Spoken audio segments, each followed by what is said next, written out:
Mag-aalas 6:30 ng umaga kanina nang makitang dumaan ang isang military truck sa National Highway na sakop ng Roundball Barangay Mother Poblacion, Sharif Agwak, Maguindanao del Sur. Maya-maya pa, kitang kumaliwa naman ang dalawang sakay ng motorsiklo na tila may hinagis. Ang isa pang kasunod na military truck kitang iniwasan ng bagay sa kalsada. Maya-maya pa, sumabog na ito. Ayon sa Police Regional Office Bangsamoro Autonomous Region, hinihinalang granada ang itinapon sa kalsada. 5 individual kabilang ang 2 sundalo ang nasugatan. Sakay ng military truck ang mga tauhan ng 2nd Scout Ranger Battalion ng Philippine Army at patungo sana sa isulan ng mangyari ang insidente.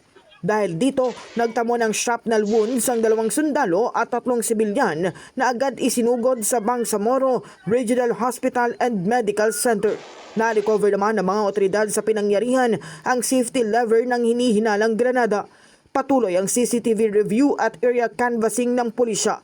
Nagsasagawa na rin ng dragnet operations katuwang ang mga karatig na lokal na pamahalaan upang matukoy at maaresto ang 2 suspek.